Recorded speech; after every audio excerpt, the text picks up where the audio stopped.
नमस्कार, स्वागत है आपका AS4 न्यूज़ में और हमारे साथ हैं विनय ब्रदर जी, जो अपनी पार्टी को कैसे विस्तार करेंगे, साथ ही बताएँगे कि देश में आर्थिक स्थिति और रोज़गार की समस्या से कैसे सुलझा जा सकता है। तो विनय जी, बहुत-बहुत स्वागत है आपका AS4 न्यूज़ में। नमस्कार सर, नमस्कार। सर, हमारा पहला क्वेश्चन है कि आप अपनी पार्टी का विस्तार भारत के अंदर किस प्रकार करेंगे? देखिए हमारा जो पार्टी का जो एजेंडा है, महंगाई को लेकर, बेरोजगारी को लेकर, अपराध को लेकर, महिला सुरक्षा को लेकर, देश के ऊपर और राज्यों के ऊपर जो बढ़ता हुआ जो कर्ज है उसको लेकर, तो और महंगाई को लेकर, इन सारे मुद्दों को लेकर यानी कि मुद्दों की राजनीति को लेकर जो हमारे जो पार्टी की जो एजेंडा है उसको पूरे देश भर में हम प्रचार करेंगे और लोगों तक पहुंचाएंगे, अपनी आवाज पहुंचाएंगे, ऑनलाइन मार्केटिंग करेंगे, जितना हो सके हम लोगों तक पहुंचाने की कोशिश करेंगे और ज्यादा से ज्यादा लोगों को हमारे पार्टी से जोड़ेंगे। वो ठीक है सर, पर अगर आप अपने कार्यकर्ताओं को ऑफलाइन नहीं बनाएँगे, यानी कि कार्यकर्ता नहीं बनाएँगे गाँव-गाँव, शहर-शहर जाकर, तो लोग आपसे क्यों जुड़ना चाहेंगे? उन्हें क्या प्रॉफ़िट होगा आपकी पार्टी से जुड़ने से और साथ ही लोग क्यों जुड़ेंगे? क्योंकि ऑनलाइन पर तो भरोसा कम लोग करते हैं अभी भी। नहीं, ऐसा बिल्कुल नहीं है। हाँ, ये चीज तो ऑनलाइन में लोग क्या है, देखो लोगों की एक माइंडसेट है, बीजेपी, कांग्रेस, ठीक है ना। अभी हमारे यहाँ जो लोकल स्टेट लेवल पार्टी वो जेडीएस का है, ठीक है ना। और अभी जो नया वो पार्टी जो उभर रहा है मार्केट में, आप पार्टी है, आम आदमी पार्टी है। तो लोगों का माइंडसेट वहीं पर चल रहा है, क्योंकि वो लोग लाखों करोड़ों में प्रचार पैसा खर्च कर रहे हैं प्रचार करने में। अब हमारी जो पार्टी है वो बहुत छोटी है। एंड बेसिकली अगर मैं अपनी पर्सनल बात करूं तो मेरे को सिर्फ 4 साल हुए हैं पॉलिटिक्स में आकर, और वो जस्ट और पार्टी को रजिस्टर होकर सिर्फ 2 साल हुए हैं। और हमारा कोई बैकग्राउंड कोई करोड़पति वाला बैकग्राउंड है नहीं, हम एक मिडिल क्लास फैमिली वाले हैं, ठीक है।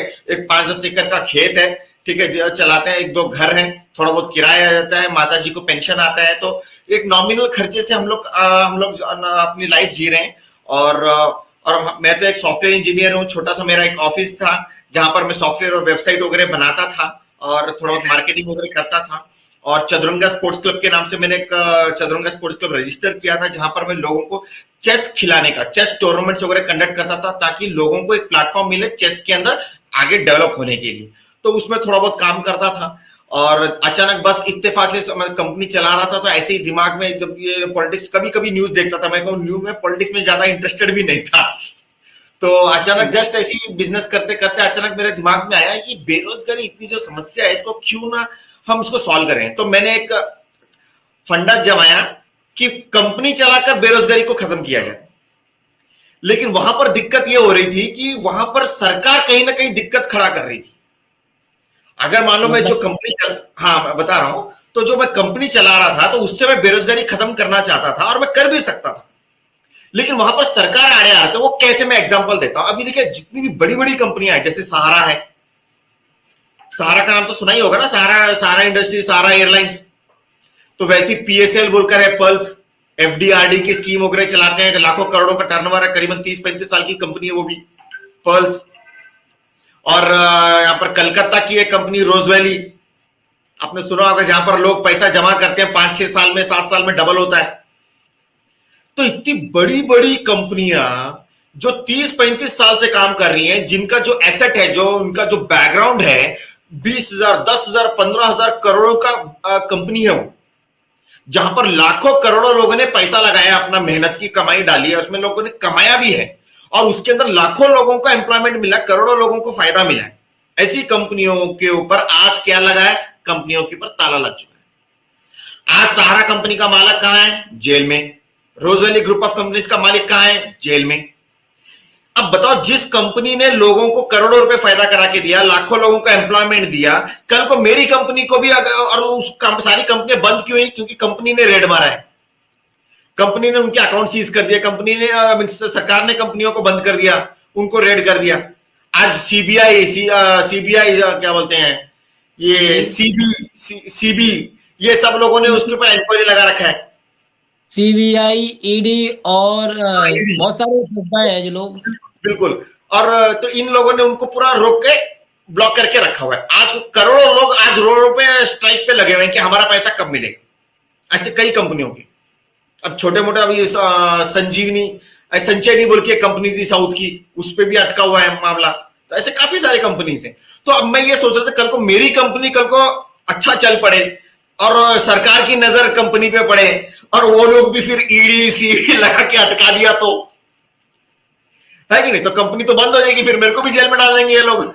मैं इस डर से मैंने सोचा कि जो भी काम करते हैं ये सरकार जो है कंपनियों को अटकाती है कुछ ना कुछ कारणों से, चाहे उनको पैसा वसूल करना हो या टैक्स की वजह से, छोटा मोटा कोई भी चीज हो। देखिए कोई भी कंपनी टैक्स तो बचाने की कोशिश करेगा।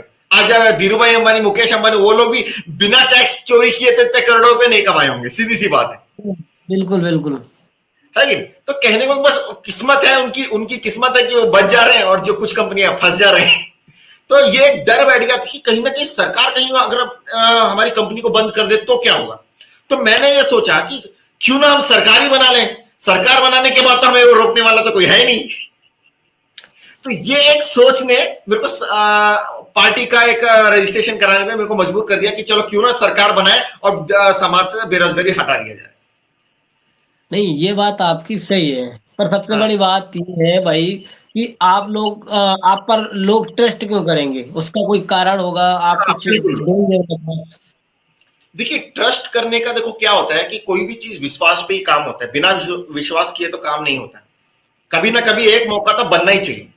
और दूसरी बात क्या, मेरा कोई बैकग्राउंड कोई क्रिमिनल बैकग्राउंड है नहीं, मैं एक नॉर्मल पर्सन हूँ, नॉर्मल मिडिल क्लास फैमिली से बिलोंग करता हूँ और स्पोर्ट्स प्लेयर हूँ, सॉफ्टवेयर कंपनी मैंने बनाई हुई है। तो और पॉलिटिक्स में बिल्कुल नया हूँ, पढ़ा लिखा हूँ, एमसीए हूँ, पोस्ट ग्रेजुएट हूँ, ठीक है ना। तो ये छोटे मोटे कारण जिसकी वजह से लोग विश्वास कर सकते हैं। दूसरी चीज, अब बात है कि जो हमारे एजेंडे हैं वो मुद्दों के ऊपर है। मैं यहाँ पर मतलब हिंदू मुस्लिम लगाने वाला राजनीति नहीं कर रहा हूं, मैं सिर्फ मुद्दों की बात। देखो मुद्दे क्या है, बेरोजगारी है, बेरोजगारी के सीधा सीधा है article 39 equal salary, simple solution है, ठीक है ना। और संविधान में भी लिखा हुआ है, सीधी सी बात है।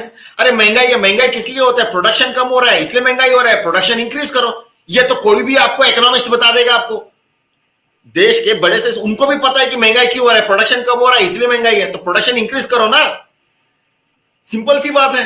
देश में जब प्रोडक्शन इंक्रीज होगा महंगाई अपने आप गिर जाएगी। अभी देखिए मैं आपको एक एग्जांपल भी समझा सकता हूं। फॉर एग्जांपल आपने देखा होगा कि सब्जी मंडी जो होते हैं तो उसके अंदर जब प्रोडक्शन कम ज्यादा होता है उसके हिसाब से रेट गिरता भी है और बढ़ता भी है ना।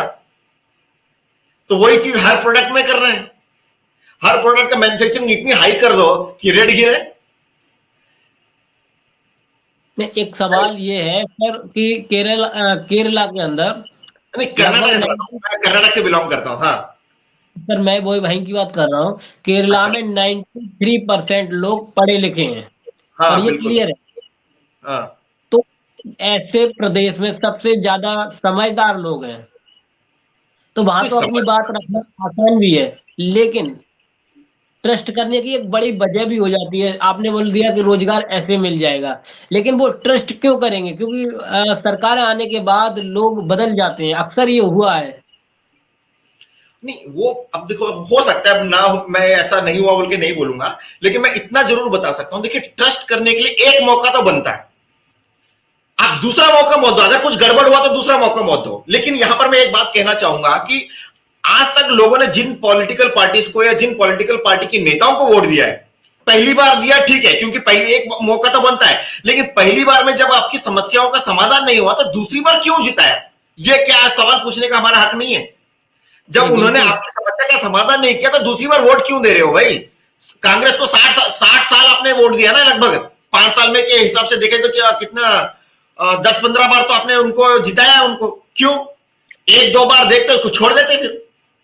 अब बीजेपी वालों को यार कितना 13 ईयर हो रहा है लगभग, अटल जी की 5 साल और मोदी जी के लगभग अभी 8-9 साल हो रहे हैं, ठीक है ना। तो उस हिसाब से अब देखो 10 साल तो हो चुकी है, थर्ड रनिंग है बीजेपी वालों का, थर्ड जो भी है, थर्ड मींस इनका सरकार जो है रनिंग में है। तो इस हिसाब से पिछले 10 साल के अंदर जब उन्होंने काम नहीं किया, महंगाई कम नहीं की, बेरोजगारी कम नहीं की, करेंसी को मजबूत नहीं किया, फिर क्यों वोट दे रहे हैं भाई उन पार्टीज को या उन पार्टी के नेताओं को। आप लोग जिन्होंने काम नहीं किया उनको आप दोबारा 2 बार 3 बार पता नहीं कितने बार ट्रस्ट कर रहे हो। और मैं पढ़ा लिखा होकर मैं बता रहा हूं कि आपको 5 साल के अंदर बेरोजगारी खत्म करूंगा यार। देखिए 5 साल वो में। बात आप, लोग आपको विश्वास के साथ ट्रस्ट करेंगे, आपके साथ जुड़ेंगे। लेकिन सबसे बड़ी समस्या ये है कि आपका फील्ड में विस्तार तो होना चाहिए, लोगों तक आपकी बात पहुंचनी चाहिए, और उसके लिए आपको फील्ड में अपनी टीम उतारनी पड़ेगी। बिल्कुल बिल्कुल, और वही कर रहे हैं हम लोग।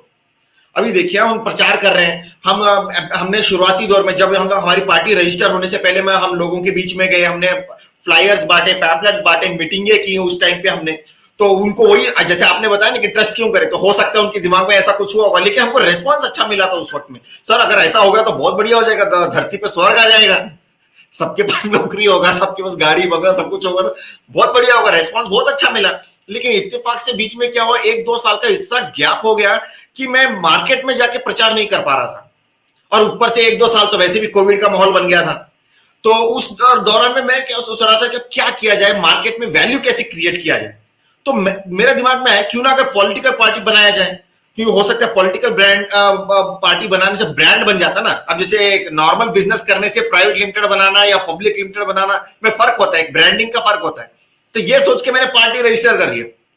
चलो पार्टी बनाएंगे, पार्टी के नाम से प्रचार करेंगे तो ब्रांड आएगा और वैल्यू बनेगी बोलकर, तो पार्टी जैसे रजिस्टर किया। हम्म। एक सवाल और है, आपकी हाँ पार्टी में महिलाओं को कितनी प्रतिशत सम्मान दिया जाएगा? मतलब आपकी पार्टी में कितनी प्रतिशत महिलाएं रहेंगी टिकट पर दावेदार? देखिए टिकट पे अगर बात करेंगे, देखो जो जैसे चाहे वो विधानसभा को हो या क्या लोकसभा को हो, तो उसमें 50% रहेगा। 50% मेल, 50% फीमेल के लिए। अब ये तो मैं नॉर्मल परसेंटेज बता रहा हूं, लेकिन अगर प्रैक्टिकली अगर फील्ड में बात करेंगे तो जो डिजर्विंग कैंडिडेट्स होंगे, जो लोग भी हमारे पास आएंगे, हम सबको टिकट देंगे।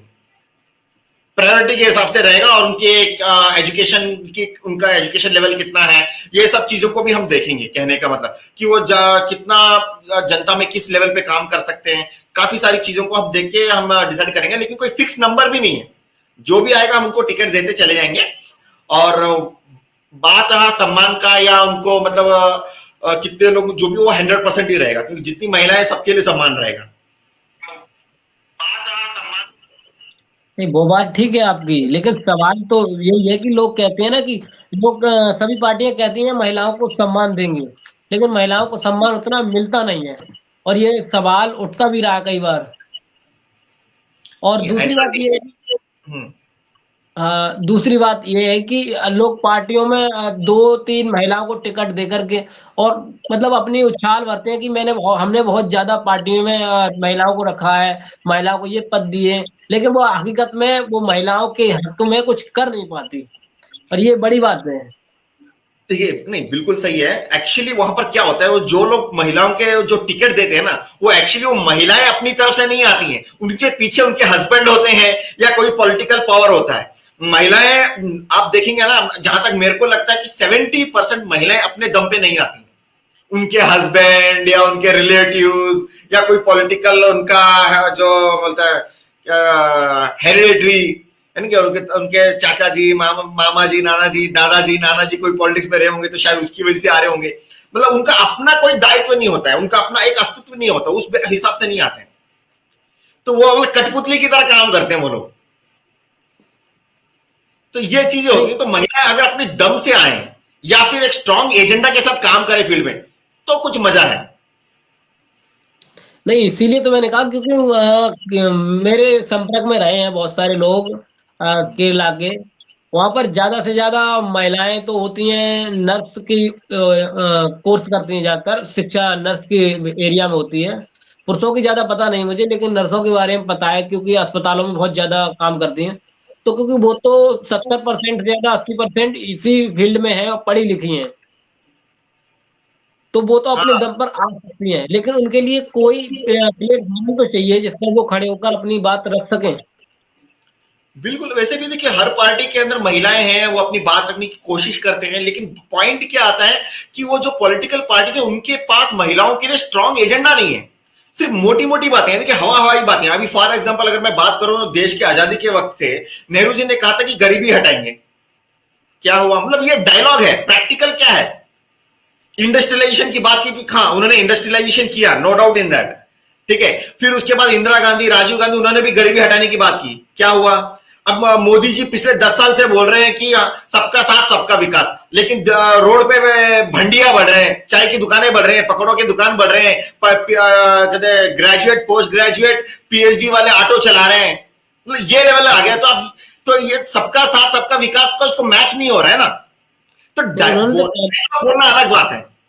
अभी देखिए महिलाओं के बात, उन्होंने तो पहले ही बोला है कि हमारा जो 15 लाख वाला, अमित शाह जी ने कहा था 15 लाख वाला जुमला है और 2 लाख वाला जुमला है, 2 करोड़ वाला, तो वो उनसे तो कोई बात करनी है बेकार है, क्योंकि उन्हें पता है ना जो बोलेंगे वो जुमला है। और सबसे बड़ी बात यह है इस देश की जनता के साथ वही होना चाहिए जो जनता चाहती है, हकीकत तो बात ये है। आप वो मुद्दों की बात में स्पेसिफिक होना चाहिए ना दादा। हाँ, सबका साथ सबका विकास, हम सबको रोजगार देंगे, हम महिलाओं को सुरक्षा देंगे, ये डायलॉग हो गए, लेकिन इसको प्रैक्टिकली जो इंप्लीमेंट होना चाहिए उसके लिए क्या फ्रेमवर्क है, वो कहां है क्लियर? अभी देखिए, महिलाओं को सुरक्षा बढ़ाने के लिए, क्राइम को रोकने के लिए पुलिस डिपार्टमेंट के अंदर स्टाफ को बढ़ाना जरूरी है कि नहीं? जब तक वो स्टाफ बढ़ेंगे नहीं, आप सुरक्षा नहीं दे सकते। आप अभी रिसेंटली मैं बताऊं, कुछ दिन पहले हमारे ऑफिस में एक छोटा सा चोरी हो गया, मेरे स्पीकर वगैरह सब लेके चले गए मेरे ऑफिस से, ठीक है। मैं कंप्लेंट करने के लिए पुलिस स्टेशन गया, तो पुलिस वाले बोलते हैं, सर हम इतने से पुलिस वाले हैं, क्या कर लेंगे? ये स्टेटमेंट है पुलिस वालों का। सर 1 मिनट, मैं आपकी इस बात पर एक बात कहूंगा कि उत्तर प्रदेश या तमाम राज्य हैं जहां पर क्राइम सिर्फ नाक के बराबर दर्ज होता है, जबकि केरल ऐसा प्रदेश है जहां पर 97% क्राइम रजिस्टर होता है, क्योंकि वहां के लोग पढ़े लिखे हैं। और वहीं उत्तर प्रदेश इतना बड़ा प्रदेश है क्योंकि इसमें तो 22 करोड़ से भी ज्यादा लोग रहते हैं, यहाँ पर सिर्फ 20% ही क्राइम रजिस्टर होता है। अभी देखिए बिल्कुल सही है, क्योंकि डरते हैं सर क्राइम, जब इवन पुलिस वाले बोलते हैं कि आप रजिस्टर मत करो, क्योंकि उनके ऊपर प्रेशर बढ़ जाता है। अभी देखिए, एक्चुअली देखा जाए, अगर मैं अपने पार्टी के एजेंडा के हिसाब से थोड़ा बहुत उधर से सोच के अगर बात करूं, इवन पुलिस वालों को भी एक डर नाम की चीज है। पुलिस वालों को, क्रिमिनल को भी पुलिस वालों से डर लगता है, और पुलिस वालों को क्रिमिनल से डर लगता है, क्योंकि उसमें क्या जानवन की, अंदवन की बात आ जाती है ना उसमें, तो डर रहता है। इसलिए वो लोग भी बोलते हैं कि आप रजिस्टर ही मत करो क्राइम। अगर आप रजिस्टर करोगे, एफआईआर रजिस्टर करोगे, तो फिर बदले की भावना के चांसेस बढ़ जाते हैं। तो पुलिस वाले उस डर से वो मना करते हैं कि सामने वाले के ऊपर भी क्राइम कम होने के चांसेस हो, और इनके ऊपर प्रेशर भी कम हो पुलिस वालों के ऊपर। हाँ, अगर पुलिस वाले ज्यादा हो तो पुलिस वालों को ज्यादा डर नहीं रहेगा। अब पुलिस वाले हैं कम, क्राइम वाले तो पता नहीं, उनका दिमाग तो पुलिस वाले से ज्यादातर तेज ही रहता है कि नहीं? क्योंकि क्राइम करने के लिए जिगर चाहिए सर, इतना आसान नहीं है क्राइम करना, बहुत हिम्मत चाहिए होता है क्राइम करने के लिए। तो ये चीजें हैं, तो काफी सारा प्रेशर होता है पुलिस वालों के ऊपर। और जो लोग जिनके पास थोड़ा पैसों का कैपेसिटी है, पैसों का पावर है, और थोड़ा पॉलिटिकल पावर है, जिनका सोसाइटी में अच्छा उठना बैठना है, वो लोग अपने दम से एफआईआर रजिस्टर करवा लेते हैं और कार्रवाई उस हिसाब से आगे बढ़ जाती है। तो हम तो ये कहते हैं कि पुलिस स्टाफ को इंक्रीज करो, क्राइम कम करो। अच्छा, आपकी सरकार अगर केरल में बनती है तो आप कितनी वैकेंसी निकालेंगे पुलिस विभाग में लगभग, जिससे कि क्राइम कंट्रोल हो सके, और क्या क्या आपके होंगे? हम पूरे देश में देखिए लगभग 4 करोड़ स्टाफ अपॉइंट करेंगे पुलिस डिपार्टमेंट में। वो भी जितने भी सैटेलाइट्स हैं, मतलब जितने भी कैमरा हैं, वो सारे कैमरा पुलिस के कंट्रोल में होंगे। आज के डेट में जितने भी कैमरा लगे हुए दुकानों में, ऑफिस में, ये सब अपने अपने डिपार्टमेंट पे लगे होते हैं। दुकान वालों का जो कैमरा होता है उसकी रिकॉर्डिंग उसकी दुकान में होता है, ऑफिस वालों का उनके ऑफिस के चेंबर में रहता है। तो कल को कुछ भी घपला होता है या भ्रष्टाचार होता है तो वो तो गायब कर देगा सर्वर को है कि नहीं? लेकिन अगर हम यहाँ पर क्या बोल रहे हैं कि ये सारे कैमरा जो हैं स्ट्रीट के, जो रोडों के ऊपर होंगे, ऑफिस के ऊपर अंदर होंगे, या दुकानों में जो भी होंगे, ये सारे कैमरा का सर्वर पुलिस के कंट्रोल में होगा। और हर बंदा उंगलियों पे चेक कर सकता है कि कौन सा बंदा, कौन सा ऑफिस, कौन सी दुकान में क्या हो रहा है। तो टोटल कंट्रोल पुलिस वालों के हाथ में होगा, हर गली में पुलिस वाला होगा। 4 करोड़ सर, आज देश में 25 लाख पुलिस वाले हैं। मैं 25 लाख पुलिस वाले कहा और 4 करोड़ पुलिस वाले कहा, लगभग 3.5 लाख का फर्क है। तो हर गली में पुलिस वाले होंगे। ये बहुत बड़ा फिगर है, जिसे छोटा फिगर नहीं कह सकते, क्योंकि 4 करोड़ सोच में नहीं बैठने वाला सर। नहीं नहीं, सरकारें तो ये बात सोच ही नहीं सकती, क्योंकि 4 करोड़ अगर डिपार्टमेंट को वो अपॉइंटमेंट देंगे, उसके बाद तो उनकी हालत खुद ही खराब हो जाएगी ना, क्योंकि हाँ सही है। क्योंकि अगर वैकेंसी निकलती है ना, तो आज देश के अंदर क्या हालत हो गई है कि 1 करोड़ वैकेंसी निकालेंगे तो लगभग 10 करोड़ फार्म जाते हैं। फॉर्म 10 हाँ करोड़ जमा होने के बाद सरकार को लगभग 200 करोड़ का फायदा हो जाता है। तो सरकार सही। क्यों निकालेगी वैकेंसी ज्यादा? सरकार तो वही निकालेगी 10-20 हजार, और उसे 2 करोड़ 3 करोड़ का फायदा हो जाएगा तुरंत। ये अक्सर है ना। हाँ बिल्कुल ऐसा होता है, लेकिन हमारी पार्टी के हिसाब से हम जब आवेदन छोड़ेंगे वो बिल्कुल फ्री ऑफ कॉस्ट होगा, और जितने भी लोग आवेदन डालेंगे सबको सरकारी नौकरी देंगे। अच्छा सर, आपकी पार्टी में जैसे जुड़े लोग और वो अगर भ्रष्टाचार करना शुरू कर देते हैं तब? नहीं, भ्रष्टाचार करने का मौका ही नहीं मिलेगा ना। देखिए जैसे मैंने बताया, हर बंदा, हर पुलिस वाले, उसके कंट्रोल में होगा कैमरा। मतलब वो पूरा चेक कर सकता है कौन सा बंदा कौन क्या कर रहा है, और सारी रिकॉर्डिंग के जो है वो पुलिस डिपार्टमेंट के चेंबर में रहेगा सर्वर, और उसकी मल्टीपल कॉपीज बनेगी।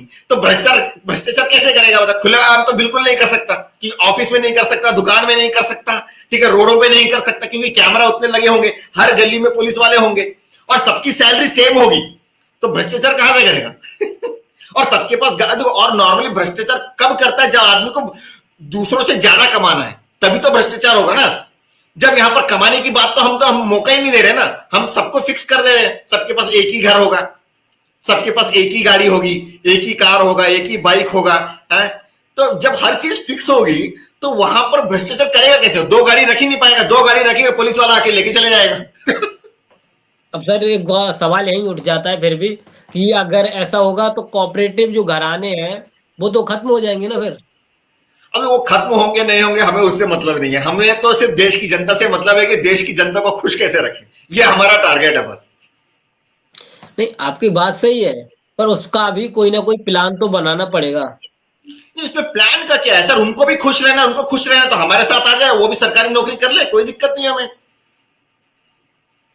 वो तो नहीं कर सकते क्योंकि वो बिजनेसमैन है, और कोई भी कंट्री रही हो जिसमें बिजनेसमैन तो हर कंट्री में होते हैं सर, और ऐसा किसी कंट्री में हुआ नहीं अब तक। नहीं, नहीं हुआ हो या ना हो, तो काफी सारी कंपनियां बंद भी तो हो गई हैं। सत्यम कंप्यूटर का इतना बड़ा कंपनी, सॉफ्टवेयर कंपनी थी, बंद हो गई ना के बराबर। 40,000 कंपनी और बंद होने वाली है इसी अगले महीने में। अभी देखो अब वो विजय मल्ल्या की कंपनी का क्या हो गया? तो भाग गए छोड़कर।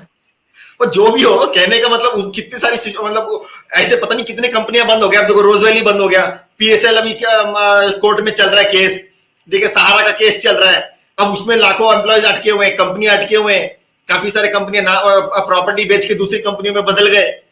तो अब सरकारी जब आवेदन खोलेंगे तो लोग हमारे पास ही आएंगे ना उस वक्त। सरकारी नौकरी का जब आवेदन छोड़ेंगे तो लोग तो हमारे पास ही आएंगे उस वक्त। अब कंपनियां चले ना चले, हमें कोई मतलब ही नहीं है ना। ये बात सही है आपकी, लेकिन अगर कोऑपरेटिव घराने नहीं होते तो कभी कभार ऐसा होता है कि आर्थिक स्थिति देश की खराब हो जाती है। नहीं ऐसा नहीं, उससे आर्थिक व्यवस्था कैसे खराब होगी सर? जब देखो, जब सरकार इतने सारे लोगों को नौकरियां दे रही है, इतनी सारी इंडस्ट्रीज एस्टैब्लिश कर रही है, हर फील्ड में नौकरियां दे रही है, तो इससे तो इकोनॉमी बढ़ेगी और देश डेवलप होगा, लोगों को फायदा मिलेगा, लोग खुश रहेंगे, बेरोजगारी जाएगी, गरीबी नहीं रहेगी, महंगाई खत्म हो जाएगी, तो इससे तो फायदा ही होगा ना। अब कॉर्पोरेट रहे ना रहे, इससे तो हमें कोई मतलब ही नहीं है ना। नहीं, ये बात आपकी ठीक है, चलो, लेकिन जैसे कि कोऑपरेटिव नहीं रहेंगे तो सारी कंपनियों को सरकार हैंडओवर करेगी फिर। बिल्कुल, सरकार को हैंडओवर दे दिया जाएगा सब सारी फैक्ट्रियों को। हाँ, या तो हम उसको कन्वर्ट कर लेंगे सरकार के अंदर, ठीक है ना, या तो फिर सरकार खुद फैक्ट्रियां स्टार्ट करेगी नया, दोनों चीजें हो जाएंगी ना। तो सर एक चीज और हो गई ना यहाँ पर, ये तो फिर राजाशाही हो जाएगी यहाँ पर। नहीं, इस कमाल करते हैं, जहां पर लोगों को फायदा हो रहा है तो इसमें मतलब इस तरह वो तानाशाही कहां से आएगा? नहीं, संविधान में ये भी तो तानाशाही का मतलब होता है दबाव डालना, तानाशाही का मतलब होता है दबाव डालना, लोगों को तकलीफ में रखना, उसका मीनिंग ऐसा होता है, नेगेटिव मीनिंग है तानाशाही का। नहीं, यहाँ पर आप वाली तो बात ही नहीं है ना। नहीं, आप जो बोल रहे हैं उसका मैं आपको बता रहा हूँ जैसे कि अगर संविधान के अनुसार ही काम करेंगे तो उसमें ये भी लिखा है कोई भी व्यक्ति स्वतंत्र है, कुछ भी कर सकता है देश के अंदर। अब आप कहेंगे कि उसके पास एक ही मकान रहेगा, तो फिर कैसे वो स्वतंत्र रहेगा? आप प्रैक्टिकल भी तो देखिए ना, एक बंदा एक एक वक्त में कहाँ रहेगा, एक ही जगह रहेगा ना सर। उसको सोने के लिए 10 घर तो नहीं चाहिए ना, वो जहां भी सोएगा एक ही घर में सोएगा ना। तो अब जब हम क्या बोल रहे हैं, हम आपको एक घर दे रहे हैं, आपको सोना है एक घर में सोइए। अब मान लीजिए आप दूसरे कोई राज्य में जाते हैं या किसी और शहर में जाते हैं, वहां पर आपको रहने के लिए चाहिए, तो हम आपको लॉजिंग फैसिलिटी दे रहे हैं ना, आप वो लॉज में रहिए। आपको रहने के लिए घर चाहिए, जहां भी जाए पूरे देश विदेश में कहीं भी जाए, आपको रहने के लिए एक व्यवस्था चाहिए ना देश में। किसी भी शहर जाते हैं, मान लिया आप कोई टूर्नामेंट देखने जा रहे हैं, अब वो कोई टूर्नामेंट देखने के लिए आपको उस शहर में या उस गांव में कोई भी सिटी में वहां पर आपको रहने के लिए जगह चाहिए, टूर्नामेंट देखने के बाद वहां पर स्टे करने के लिए, तो हमको लॉजिंग फैसिलिटी दे रहे हैं। आपको वहां पर अपने कार से जाना है, फ्लाइंग कार से उड़ के जाओ, वी डोंट माइंड। नहीं, सब कुछ आप देंगे वो बात ठीक है, लेकिन हाँ, इंसान के दिमाग में एक चीज होती है कि मुझे पैसा कमाना है, अधिक मेहनत करनी है, यानी होता है ना। बिल्कुल सही है। हाँ, अब इसमें मेरी बात ये है कि अब मेरे मेरे लिए अगर मान लीजिए 5,000 रुपए 10,000 रुपए की एक सैलरी फिक्स कर दी और टाइम दे दिया कि मुझे 8 घंटे ही काम करना है या 10 घंटे काम करना है, मैंने उसके हाँ, काम करने के बाद मैं तो आगे काम करूंगा नहीं, क्योंकि मेरे दिमाग में भर गई ना, मुझे तो 10,000 मिलने हैं पूरे महीने में, और मैं ज्यादा कमाऊंगा तो भी नहीं मिलना है। हाँ, सही है। हाँ, नहीं, है बिल्कुल ना सही है ये? ना। अब देखो, उसको मिलना एक ही गाड़ी एक ही बाइक है, तो वो कमा के करेगा क्या? तो वो उसको जितना टाइम दिया है काम करने के लिए उतना टाइम वो काम करेगा, बाकी के टाइम पे मजे करेगा। सर आपका जो है उसमें तो मुझे ये कहीं कहा जाएगा कि सरकार के अधीन होकर ही सारे काम किए जाएंगे, फिर तो स्वतंत्र न रहने की तो थोड़ी बात कम हो जाएगी सर। नहीं नहीं, बिल्कुल हाँ, स्वतंत्र है सर। नहीं नहीं, बिल्कुल स्वतंत्र रहेगा। ये चीज हो जाएगी सर कि सामान्य अधिकार तो मिल जाएंगे, क्योंकि आप हाँ, प्रॉपर्टी आपके पास 2 मकान है, तो एक आपको उठा देना पड़ेगा, भाई एक ही रख सकते हो, तो दूसरे को दो जिसके पास नहीं उसको दिया जाएगा। दो घर किस लिए चाहिए मुझे बताइए ना, दो घर लेके करेगा क्या? दोनों घर में एक साथ तो सो नहीं सकता। दो घर में वो एक साथ तो सो नहीं सकता ना, तो दो घर लेके करेगा क्या? क्यों नहीं, चाहिए बात उसको दो आप घर? उसको रहने के लिए हर जगह तो जगह दे रहे हैं ना हम लोग, लॉज में रहे, अगर उसको कहीं और रहना तो लॉज में रहे, घर में रहे, या अपने दोस्तों के साथ दोस्तों के घर में रहे, पार्टी करे। हम तो मना नहीं कर रहे हैं ना, दोस्तों के साथ गपशप करे उसके घर में जाके, हम, है कि नहीं? अब वो दोस्तों की गाड़ी में घूमे, अपनी गाड़ी में घूमे, वी डोंट माइंड। अब एक चीज और है सर, यहाँ पर जो लोग हैं वो ज्यादा से ज्यादा वाहन इस्तेमाल करेंगे। अभी क्या होता है ना कि अगर जो 10,000 कमा रहा है या 20,000 कमा रहा है, वो क्या कहता है कि गाड़ी की बजाय बस पकड़ लेता है, बोले 5 रुपए 10 रुपए में काम चल जाएगा। अब मुझे मालूम है कि सरकार मुझे पेट्रोल देगी, मुझे सरकार पेट्रोल देगी, तो मैं तो अपनी बाइक और 4 पहिया गाड़ी लेके ही निकलूंगा ना। हाँ, ऑब्वियसली तो फ्रीडम रहेगा ना सर, उसको कम से कम टैक्सी का इंतजार करने की जरूरत नहीं पड़ेगा। अब ये सोच रहे उसका टाइम सेव हो रहा है और वो उसमें फ्री है, देश और फ्रीडम को में बिंदास खर्चा भी ज्यादा खुशी। लगता है हाँ बिल्कुल, वो सर। चाहे वो साइकिल में घूमे, बाइक में घूमे, कार में घूमे, अच्छी बात है ना। तो नहीं, खर्चा तो ज्यादा आएगा फिर। खर्चा क्यों आएगा सर? इसमें खर्चे वाली बात क्या? प्रोडक्शन प्रोडक्शन इंक्रीज करेंगे ना, तो प्रोडक्शन ज्यादा होता, खर्चा करे, क्या दिक्कत है?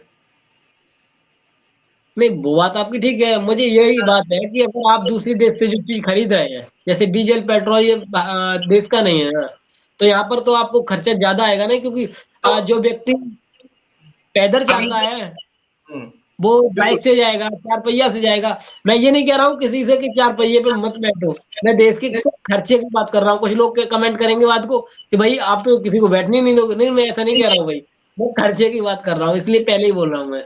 अभी देखिए, अभी फॉर एग्जांपल जैसे अपने पेट्रोल डीजल की बात करें, तो उसमें इंपोर्ट एक्सपोर्ट में हैंडल कर लेंगे हम लोग, मतलब हम लोग जो कई चीजें ऐसे हाई प्रोडक्शन करेंगे जिसके बदले में हम लोग पेट्रोल डीजल को उसको बराबर ही कर लेंगे। और वैसे भी आज के रेट में पॉल्यूशन को कंट्रोल की बात चल रही है, पॉल्यूशन इंक्रीज हो रहा है पूरे देश में और पूरे दुनिया में, तो उसको कंट्रोल करने के लिए भी काफी काम कर रहे हैं। जैसे भी अभी इलेक्ट्रिक व्हीकल्स का भी ट्रेंड आ रहा है, राइट, तो हम लोग इलेक्ट्रिक व्हीकल्स को प्रमोट करेंगे, इलेक्ट्रिक बाइक दे देंगे, इलेक्ट्रिक कार दे देंगे, इलेक्ट्रिक फ्लाइंग कार दे देंगे,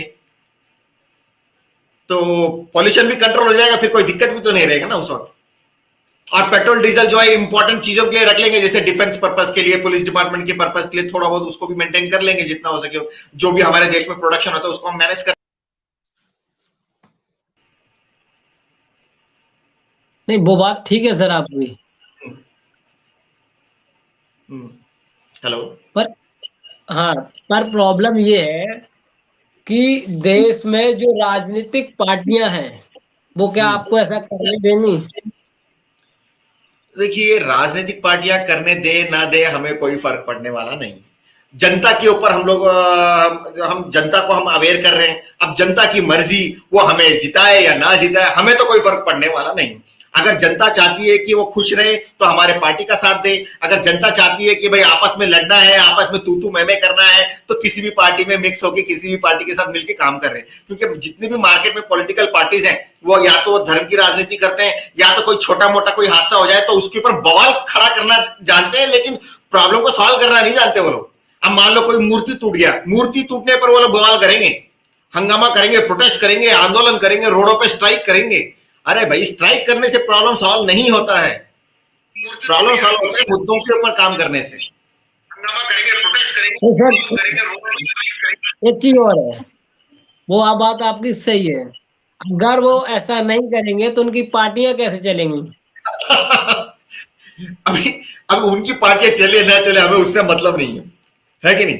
अब वो लोग तो बस वो ब्लेम पॉलिटिक्स कर रहे हैं, मतलब एक दूसरे के ऊपर गाली निकाल के एक दूसरे की कमजोरी निकालना, उस हिसाब से वो काम कर रहे हैं, एक दूसरे की टांग खींचने वाली काम कर रहे हैं। हम टांग खींचने की बात नहीं कर रहे हैं, हम बात कर रहे हैं मुद्दों के ऊपर, फैक्ट्स के ऊपर। अभी देखिए, महंगाई बढ़ रही है, तो हम क्या बोल रहे हैं कि आप लोग महंगाई कम नहीं कर पा रहे, आप महंगाई कम करो।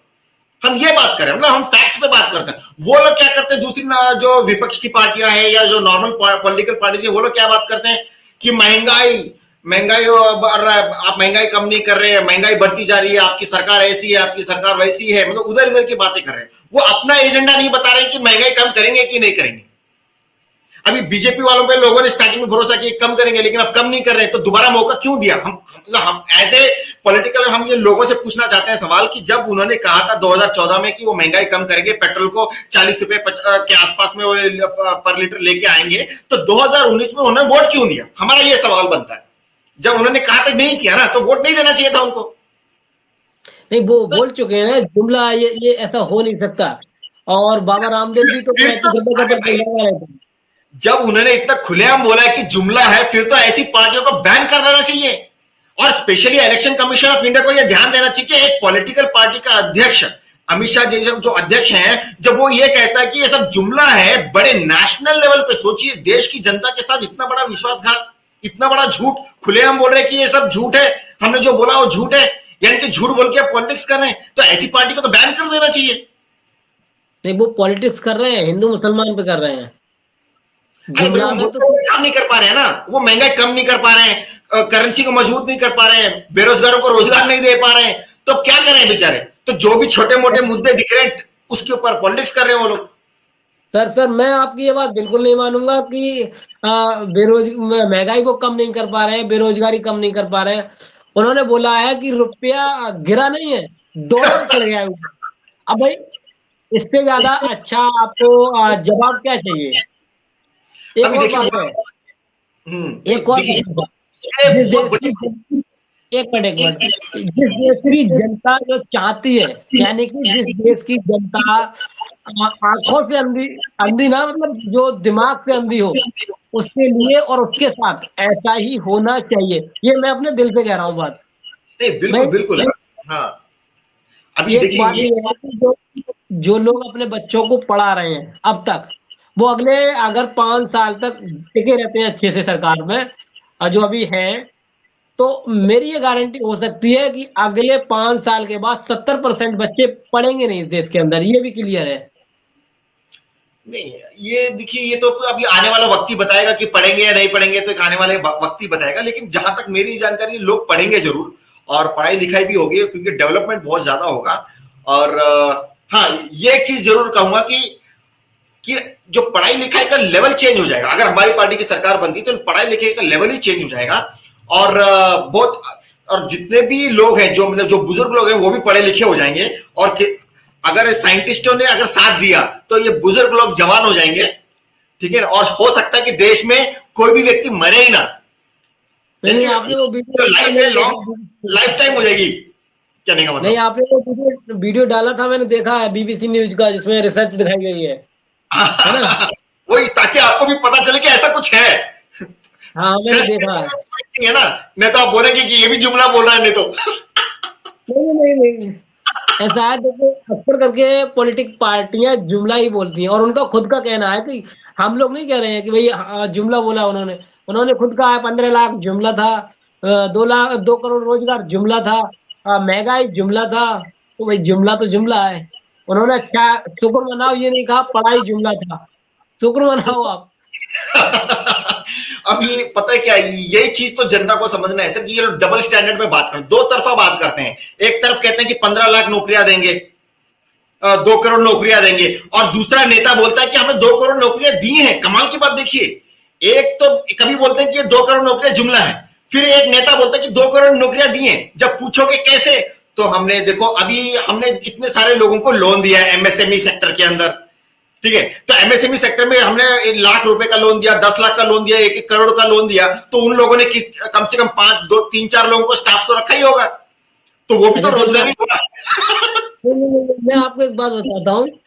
अब आपने कहीं पैन कार्ड और अपना आधार कार्ड दिया है किसी को? है हाँ कभी दिया। किसी को दिया है? तो थोड़ा हाँ ध्यान रखना कहीं आपके नाम पर भी लोन नहीं हो गया हो। अब तक लगभग अब तक लगभग 30% लोगों के नाम पर फर्जी लोन निकाला जा चुका है। अरे बाप रे, क्यों नहीं, ये दैनिक भास्कर की रिपोर्ट है, अरे बाप। कोई मेरी अभी नहीं है, देखिए, नहीं मैंने छापी है। अब देखो यहाँ पर जनता को इस बात को भी लेकर अवेयर होना चाहिए, जब खुलेआम इतने सारे अखबारों में अलग अलग पॉलिटिकल पार्टीज की सत्ता होने के बावजूद भी ये सब खबरें आती हैं, तो ये जनता ऐसे लोगों को वोट क्यों देती है? इन चीजों के ऊपर बात क्यों नहीं करती अपने नेताओं के साथ? वहां पर उसको फिल्टर करने के बाद क्यों नहीं, प्रेशराइज क्यों नहीं करते? तो जब ये लोग काम नहीं करते, ऐसे लोगों को वोट नहीं देना चाहिए ना। तो ये सिंपल रियलिटी है। वो धार्मिक आधार पर जुड़े हुए हैं ना, वो कोई आपने सुना नहीं है लोगों का जवाब? कहते हैं हमें रोटी नहीं मिले, हमें शिक्षा नहीं मिले, लेकिन हमें मोदी मिले। ये बात होती है ना। अभी नहीं, वो पता है क्या, वहां पर आप जो बोल रहे हैं सही है, तो कुछ लोग धार्मिक से जुड़े होते हैं, कुछ लोग स्पिरिचुअल लेवल पे जुड़े होते हैं, और दूसरी बात पता क्या है, मोदी जी जो है अभी उनका पर्सनल कोई करप्शन का बैकग्राउंड नहीं है। सबसे बड़ी विपक्ष वाले मोदी को क्यों नहीं घेर पा रहे हैं, उसका कारण यह है कि वो खुद करप्ट नहीं है। उनका कोई, उन्होंने अपनी प्रॉपर्टी नहीं बढ़ाई, उन्होंने अपने स्विस बैंक में पैसे नहीं जमा किए, ठीक है ना, तो उसकी वजह से उनको घेर नहीं पा रहे हैं। और जो मुद्दों के ऊपर भी घेर नहीं पा रहे, क्योंकि उनके पास मुद्दों के लिए उनके पास अपनी कोई पॉलिटिकल एजेंडा नहीं है। पॉलिटिकल पार्टी के पास, अब कांग्रेस पार्टी मुद्दों के ऊपर बात नहीं कर पाती, क्यों? 60 सालों में उन्होंने कुछ किया नहीं, अब वो क्या खाक करेंगे, है कि नहीं? अब जो लोग, हाँ, अब जो लोकल स्टेट लेवल पार्टी है, चाहे वो बीएसपी हो, चाहे वो टीएमसी हो ममता बनर्जी का, या ये सीपीआई हो, या समाजवादी पार्टी हो, या हमारे कर्नाटक की क्या बोलते हैं जेडीएस पार्टी है, तो या महाराष्ट्र की शिवसेना है, अब ये लोकल एरिया में भी ये लोग समस्या का समाधान नहीं कर पा रहे, मुद्दों के ऊपर मतलब वो हैंडल ही नहीं कर पा रहे, तो अब वो घेरेंगे कैसे सरकार? देखो सर, एक चीज कहूंगा मैं। एक आदमी वो होता है जो पैसे को इकट्ठा करता है, एक आदमी वो होता है कि इकट्ठे पैसे में से, जैसे मान लीजिए सरकारी पैसे में से उठाया और खर्च किया अपनी मर्जी से। जैसे मोदी जी 2.5 लाख रुपए का सूट पहनते हैं, कोई मामूली बात नहीं है, वो खजाने से कट रहा है। खाना एक चीज सबसे बड़ी बात है कि खाना अपने पैसे से खाते हैं, बकाया सब कुछ देश के पैसे से करते हैं, लेकिन खाना अपने पैसे से खाते हैं। ये बहुत बड़ी ईमानदारी है मोदी जी में। अभी देखिए, एक सोचने वाली बात है ना, कि एक इतने बड़े अवधि पर पहुंचने के बाद एक बंदा अगर अपने लिए पर्सनल लेवल पे अगर थोड़ा बहुत खर्च ना कर पाए, तो वो तो कोई बात नहीं है ना। और कम से उसने करप्शन तो नहीं किया ना, उसने करोड़ों रुपए का तो घोटाला नहीं किया ना। नहीं करोड़ों रुपए उसको बेहतर होना चाहिए ना। हाँ, वो अलग आप मुद्दों पे बात करें कि हाँ भाई, आप तो 2 करोड़ रुपए का या 2 लाख रुपए का सूट पहनते हो, तो लोगों को भी 2 लाख का सूट पहना दो यार, गरीब को भी 2 लाख का सूट पहना दो। अरे उन्होंने बोला था हवाई चप्पल वाला भी हवाई जहाज में बैठेगा। आज ये हालत हो गई है कि हवाई चप्पल वाला खाली पैदल नंगे पैर हो गया है ना। सर बाइक वाला साइकिल पे आ गया सर। ये प्रॉब्लम है। और ठीक है, कोई आदमी अगर अपने ऊपर खर्च करता है, फिर एक बात होती है कि कोई व्यक्ति अपने ऊपर खर्च करता है, नॉर्मली समझ लीजिए, तो वो दिन में 2 लाख रुपए खर्च कर ले। लेकिन जो प्रधानमंत्री दिन में 10 सूट चेंज कर देता है 2 लाख के, 2.5 लाख के, तो वो बताओ कितना खर्च करता है? नहीं, वो बिल्कुल सही है, वो थोड़ा बहुत खर्च वो अपने, अब देखो पर्सनल लेवल पे थोड़ा बहुत कर रहे हैं, वो एक अलग बात है, लेकिन इन चीजों पे बात करने से बेहतर होता है कि मुद्दों पे बात करनी चाहिए पॉलिटिकल पार्टीज को। अभी देखो वही आपने कहा ना, पॉलिटिकल पार्टीज को, तो आज के डेट में जो मार्केट की जो पॉलिटिकल पार्टीज हैं, फालतू की चीजों के ऊपर मुद्दे पे बात करती हैं। कपड़े बदल रहे हैं, वो झुका क्यों, वो इधर देखा क्यों, वो ऐसा उसने ऐसा देखा क्यों, उसके साथ क्यों बैठा, इसके साथ फोटो क्यों खिंचवाई, हाँ, ऐसे चीजों पे बात कर रहे हैं पॉलिटिकल पार्टी, कैसे भी करके घेरने के लिए, मतलब छोटी सी छोटी नेगेटिव पॉइंट को भी थोड़ा अलग दिखा तो उसके ऊपर बवाल मचाना है इन लोगों को, लेकिन मुद्दों पे काम नहीं कर रहा है। एक बात सोच के देखिए, बेरोजगारी इतना है, सारे नेताओं के ऊपर सामने बैठ के बोलो ना कि हाँ भाई जब तक रोजगार नहीं देंगे हम इनको घर से बाहर नहीं निकलने देंगे, जब तक ये रोजगार की बात नहीं करेंगे, जब तक ये रोजगार मार्केट में लॉन्च नहीं करेंगे, हम इनको काम करने नहीं देंगे। किसी पॉलिटिकल पार्टीज में दम है ऐसा काम करने के लिए मार्केट में? बताइए। अभी देखो हम हैं, अभी हम तो, हमारी तो पार्टी नहीं है, हमारे पास कार्यकर्ता बहुत कम है। अगर आज के डेट में हमारी अगर जनता आज हमारे साथ हो ना, एक साथ एक ही दिन में हम किसी को भी निकलने नहीं देंगे, किसी भी नेता को घर से बाहर, सीधा बोलेंगे फोन करके पहले आर्टिकल 39 लॉ जो है उसके हिसाब से सबको सैलरी बांटो, नहीं तो इस्तीफा दो खड़े खड़े। हॉटलाइन पे बात करो, इस तरह से बात करने लगाएंगे, अगर जनता साथ दे तो सीधा हॉटलाइन पे बात करके उसको सॉल्व करने लगाओ, नहीं तो इस्तीफा दो, दो ही बात, नहीं तो घर से निकलने नहीं देंगे किसी भी नेता को हम, अगर आज जनता हमको साथ दे तो खड़े खड़े आज के आज सरकार बना देंगे। सर उनके पास पता है क्या है, उनके पास पावर है, और पावर के सामने जनता हो चाहे कोई हो वो झुक जाता है, प्रॉब्लम ये भी है। नहीं नहीं नहीं नहीं, जनता के सामने कोई पावर नहीं चलता सर। एक बात बताइए, परसों फार्मर्स का इतना बड़ा प्रोटेस्ट हुआ, आंदोलन हुआ दिल्ली में, लाल किले पे झंडा गाड़ के आए कि नहीं आए? नहीं वो चीज ठीक है, लेकिन एक चीज और भी तो हुई उसमें, वहां पर एक और बात, एक अंदर की रिपोर्ट है, मैं आपको बताऊं कितने लोग मारे जा चुके उसमें, जो फार्मर, हाँ बिल्कुल बिल्कुल मारे गए हैं, कि नहीं बोलकर नहीं है। और लेकिन पता क्या, ये इसके दूसरे फैक्टर्स भी हैं प्रोटेस्ट के ऊपर, वो उस पर वो भी एक बात है। अभी वो जो आंदोलन हुआ, अब किला जो वो लाल किले में जाकर उन्होंने झंडा गाड़ा, इसका मतलब पता क्या है सर, कि जब राजा महाराजाओं के जमाने में जब कोई जब एक दूसरे पे जब वो लोग अटैक करते हैं किसी साम्राज्य के ऊपर कब्जा करने के लिए, जब सामने वाला जो राजा होता है हार जाता है ना, और जो अटैकर होता है वो अगर वो जीत जाता है तो अपना झंडा गाड़ता है। तो लाल किला में झंडा गाड़ने का मतलब है कि किसान जीत गए और सरकार हार गई, हम ऐसा सोचते हैं। लेकिन वहां पर गलत हुआ कि तिरंगा को हटा के, शायद मैंने सुना था कि अपना झंडा लगा दिया था, लेकिन तिरंगा ऐसा उसका भी न्यूज में आया था, तिरंगा नहीं हटाया गया था, उसके बाजू में झंडा लगाया गया। लेकिन वो बीजेपी वाले ही थे, वो जो मूसे वाला था, क्या नाम था उनका, अगर झंडा हटा भी दिया होता ना तो वो भी कोई फर्क नहीं था, क्योंकि ये पॉलिटिकल पार्टी मुद्दा बनाना चाहती है। अरे झंडा हटाओ ना हटा क्या फर्क पड़ने वाला है, पॉइंट क्या है, फार्मर्स की समस्या समाधान होना चाहिए, झंडा किधर भी गाड़ो क्या फर्क पड़ने वाला है। आज देखो हर स्टेट के अंदर स्टेट का भी झंडा होता है ना, हर राज्यों का झंडा भी तो होता है कि नहीं? तो अभी एक बात बताइए, ब्रिटिशों का झंडा हटा, ब्रिटिश भी तो एक सरकार थी, सरकार का झंडा आपने हटाया और भारत का झंडा लगाया ना। नहीं, ये वही जो अभी देशभक्ति पार्टियां चल रही हैं सबसे ज्यादा, बीजेपी अभी उफान पर, तो ये आरएसएस इसका हेडक्वार्टर है मान लीजिए, और आरएसएस का हेडक्वार्टर उसमें है, क्या बोलते हैं, नागपुर में।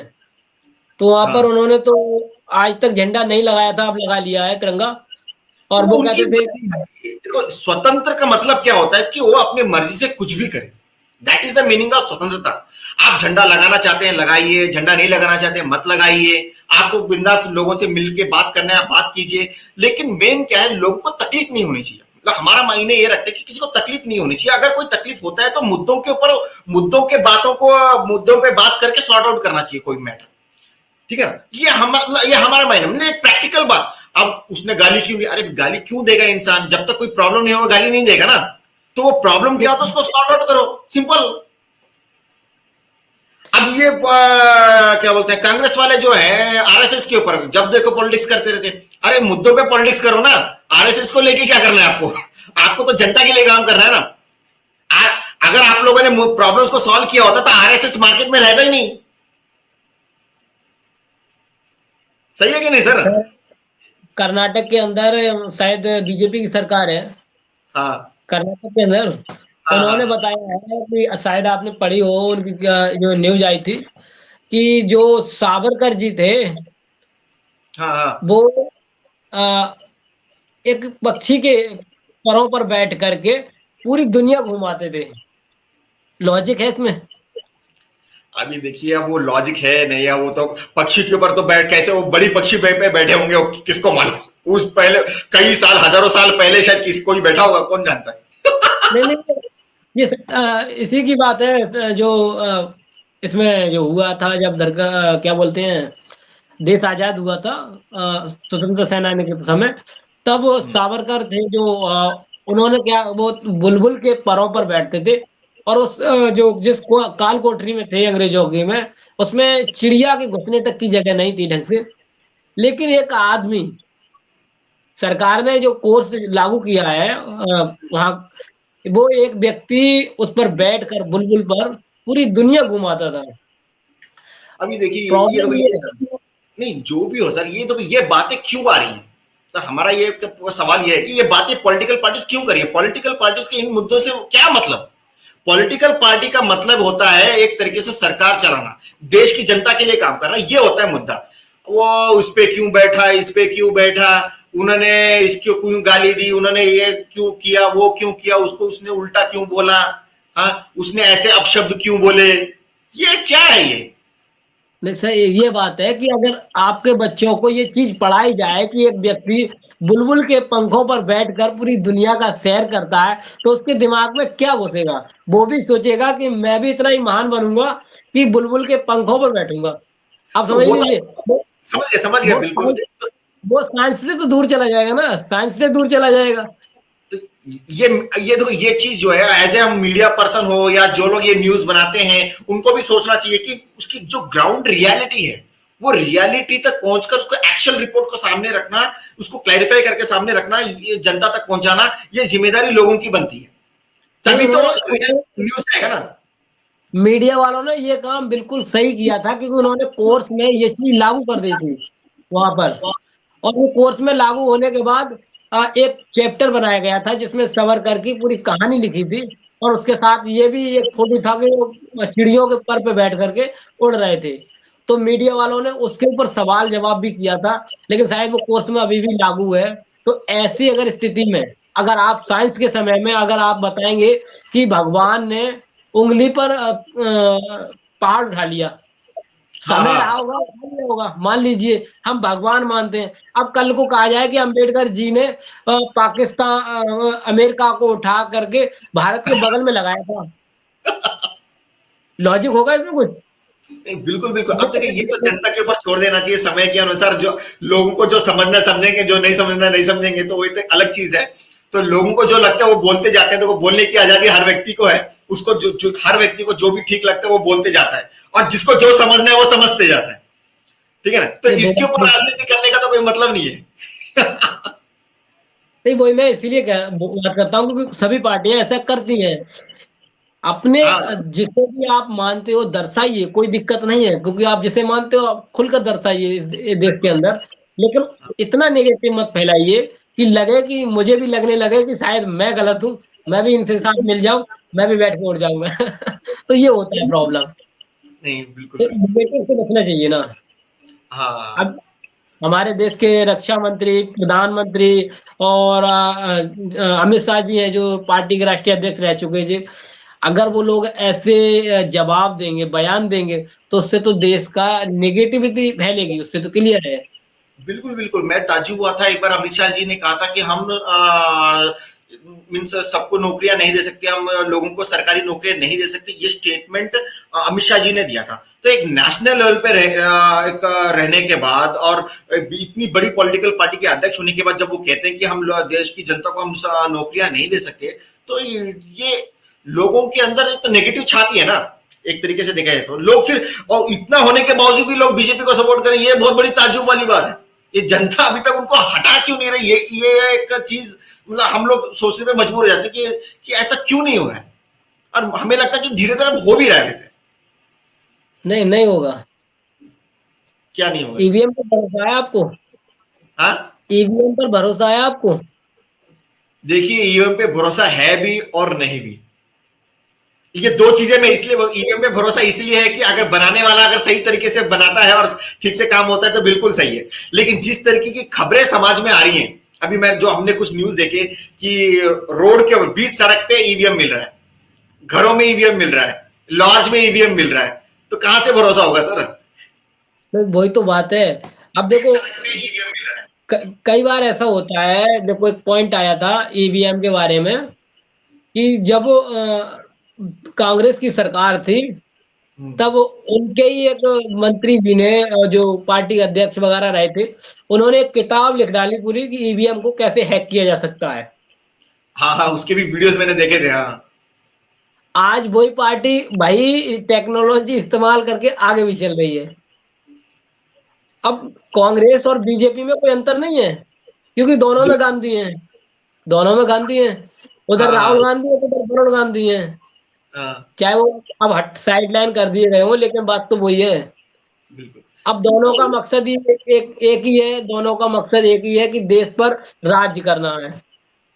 हाँ, सत्ता बना के रखना है। हाँ, तो उन्होंने 50 साल 60 साल जो भी कर लिया, अब इसके बाद ये 60 साल करेंगे, उसके बाद फिर वो 60 साल करेंगे। नहीं, अब ऐसा नहीं होगा, क्योंकि इस तरह सोच के देखिए केजरीवाल ने 5 साल के अंदर बीजेपी और कांग्रेस को सफाया कर दिया दिल्ली में।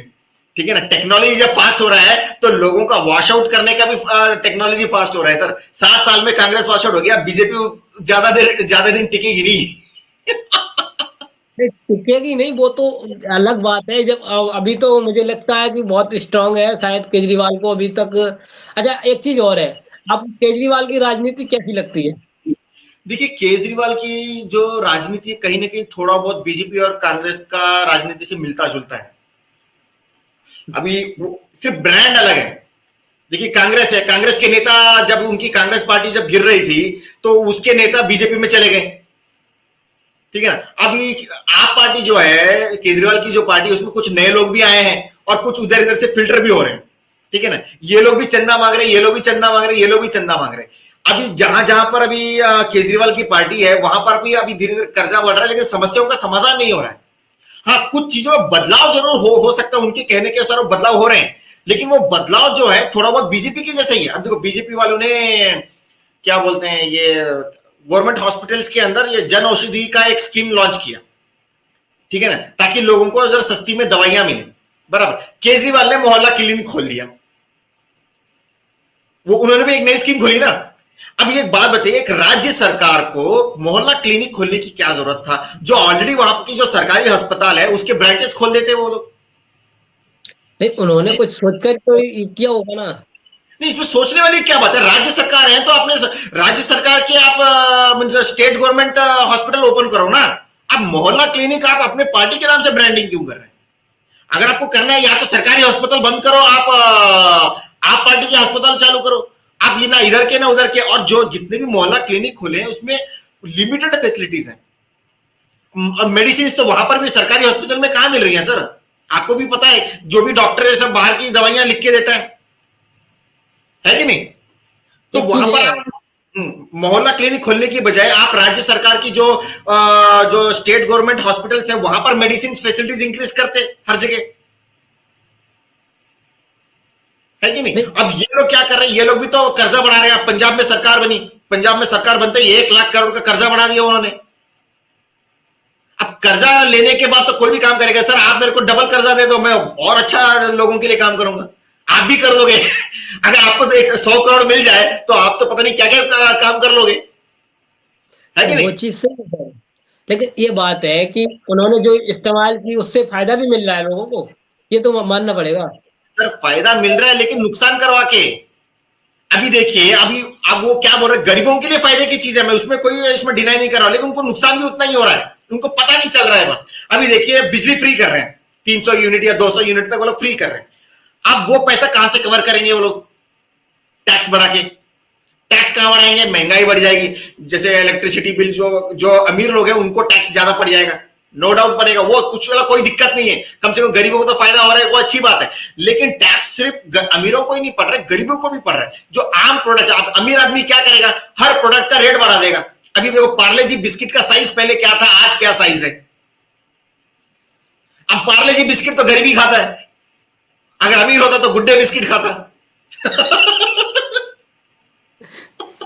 बात ठीक है सर, तो प्रॉब्लम जो भी ये हो, है। तो कहने का मतलब पार्ले जी बिस्किट के ऊपर टैक्स लगेगा, जब रेट बढ़ेगा तो उसका टैक्स लगेगा। तो पानी है, जो लोग पानी खरीद के पी रहे हैं तो उसको भी टैक्स लगेगा। बसों के टिकट बढ़ गए, प्लेटफॉर्म के टिकट बढ़ गए, आम आदमी हर जगह घूमता है। अब वो ऑटो के किराया बढ़ गया तो उसमें उसको झटके, होटल का खाने पीने के खर्चे, वहां पर टैक्स बढ़ गया। तो गरीब को तो दूसरी जगह से इफेक्ट पड़ रहा है ना, स्कूल कॉलेज के किताबों के खर्चे। तो ये दूसरे तरीके से टैक्स वसूल कर रहे हैं, जिसमें गरीब को भी इफेक्ट हो रहा है, वो उनको पता नहीं चल रहा है। उनको यह दिख रहा है कि 300 यूनिट फ्री, 200 यूनिट फ्री, महिलाओं को दिख रहा है कि भाई चलो कम से कम बस में टिकट फ्री। लेकिन वो पैसा कहां से गोलमाल हो रहा है वो उनको समझ में नहीं आ रहा है। जिस दिन वो समझ में आएगा ना, वो केजरीवाल पार्टी गई फिर। अब मुझे लगता है कि ये जो केजरीवाल की नीति है वो बीजेपी भी तो अपनाती है, कि बीजेपी 5 किलो राशन देती है ना। देखिए, जो राशन जो दे रहा है वो बिल्कुल वो भी टैक्स वसूल करके ही दे रहा है, no doubt in that. Market से टैक्स उधर उधर करके उसमें, और वो भी तो अभी राशन कम करने के चक्कर में। पहले राशन कितना मिलता था, आज राशन कितना मिल रहा है। पहले राशन के अंदर कितने सारे वैरायटी के आइटम हुआ करते थे, आजकल तो 3-4 गिने चुने 3-4 आइटम मिलते हैं बस। हाँ, तो उस पर भी तो फोटो होता है। तो वही, अब सरकार, अब देखो पैसे हैं नहीं उनके पास, सरकारों के पास, तो अब करे क्या, जो जितना हो सके घटाओ और पैसे गोदामों में भरो, और जितना हो सके पैसा वसूल करो, उसमें से बांटो कम, भरो ज्यादा। ये हो रहा है। नहीं, वो ठीक है। अब सरकार ने पहले ही विज्ञापन पे 5,000 करोड़ रुपए खर्च कर चुकी है सरकार पिछले 7 सालों के अंदर। अगर ये विज्ञापनों की बजाय काम पर ध्यान दिया होता तो 5,000 करोड़ से लगभग ज्यादा नहीं तो 20 करोड़ लोगों को मकान तो मिल ही जाते। बिल्कुल, अगर उन्होंने मुद्दों पे काम किया होता ना, तो उनको प्रचार करने के लिए इतने पैसे खर्च करने की जरूरत ही नहीं थी।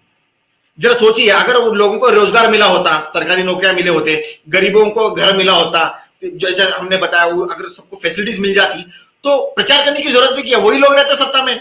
और इनफैक्ट मैं तो बोलूंगा राजनीति खत्म हो जाती सर। अभी जो हम बात कर रहे हैं, मैं जो बात कर रहा हूं, अगर हमारी पार्टी की अगर सत्ता में आती है, अगर हमारी पार्टी, और जब लोगों को रोजगार मिल जाएगा, तो बताइए फिर राजनीति किस चीज के लिए करेंगे लोग, क्या किसके लिए प्रोटेस्ट आंदोलन किस लिए करेंगे भाई। नौकरी मांग नहीं सकते क्योंकि नौकरी है, गाड़ी मांग नहीं सकते गाड़ी है, घर मांग नहीं सकते घर है, ठीक है, खेलने कूदने के स्पोर्ट्स है, एंटरटेनमेंट है, पार्टी क्लब्स है, घूमने फिरने के लिए ट्रांसपोर्टेशन फैसिलिटीज है, टूरिज्म फैसिलिटी है, हेल्थ फैसिलिटीज है। तो आंदोलन करेंगे तो किस चीज के लिए, महिला सुरक्षा के लिए हर जगह के पुलिस वाले हैं, कैमरा है, सैटेलाइट है, ठीक है, हर सारे अकाउंट्स ट्रांसपेरेंट रहेंगे, ऑनलाइन रहेंगे, जब चाहे देख लो कहाँ कितना प्रोडक्शन हो रहा है, सब पता कर लो, आम लोग भी देख सकेंगे। अब ये सब होगा तो आंदोलन करेंगे तो किस लिए करेंगे भाई। और उस वक्त इवन मान लीजिए जितने भी नेता हो जो होंगे, हमारे सांसद वगैरह जो भी होंगे, उनको कोई पूछने वाला नहीं होगा, आंदोलन कोई करेगा नहीं, तो वो लोग क्या करेंगे, मच्छरी मारेंगे ना। तो उस टाइम पे हम लोग क्या करेंगे कि ये जो नेता है, क्योंकि अब उनका कोई काम नहीं रहेगा, तो उन लोगों को भी नौकरी दे देंगे। और जब मैं भी नेता बनूंगा तो मैं भी नौकरी करूंगा, नेतागिरी खत्म। मैं भी कोई खेती बाड़ी में काम कर लूंगा, या कोई ट्रांसपोर्टेशन में ड्राइवर बन जाऊंगा, या किसी रेस्टोरेंट के अंदर चेफ बन जाऊंगा, ठीक है ना, मेरे को भी नौकरी करना पड़ेगा, जीना है तो। ये रूल ही रहेगा हमारे पार्टी का। तो नेता कोई भी नहीं रहेगा, there will be means MLA नहीं रहेगा, कोई एमपी नहीं रहेगा, कोई प्रधानमंत्री नहीं रहेगा, कोई राष्ट्रपति नहीं रहेगा, सबके सब एक एम्प्लॉय रहेंगे, काम करेंगे अपने अपने डिपार्टमेंट में, और पूरा का पूरा सिस्टम ऑटो पायलट रहेगा। फॉर एग्जाम्पल किसी को कुछ तकलीफ होता है, तो वो तकलीफ किस कारण से हुआ, वो डिपार्टमेंट में वो कॉन्टेक्ट करेगा, वो डिपार्टमेंट वाले उसको सॉर्ट आउट करेंगे, नेता की जरूरत नहीं पड़ेगी। अब मान लो कोई गाड़ी खराब होगी किसी की, मान लीजिए हमारे सत्ता होने के बाद सबको जब फैसिलिटी मिल जाएगी, किसी की गाड़ी खराब होगी, वो क्या करेगा, सर्विस सेंटर को कॉल करेगा, सर्विस सेंटर में जाएगा, गाड़ी रिपेयर हो जाएगा, हो गया। अगर मान लो उसको टेम्परेरी इमरजेंसी में कोई गाड़ी चाहिए, तो वहां पर टैक्सी का सिस्टम फैसिलिटी भी रहेगा, वो टैक्सी को बुक कर सकता है, या दोस्तों की गाड़ी लेके घूम सकता है, या अपनी साइकिल से घूम सकता है, बाइक से घूम सकता है। मतलब एक अल्टरनेट, हर चीज के लिए एक इंटरलिंक्ड डिपार्टमेंट रहेगा जो उसको सॉर्ट आउट करेगा। तो नेताओं की जरूरत ही नहीं पड़ेगा, देयर विल बी कोई no political job, no political salary in our government. चलिए सर, नमस्कार। और बहुत टाइम हो चुका है, तो टाइम का भी आवाज हो गया। ठीक है सर।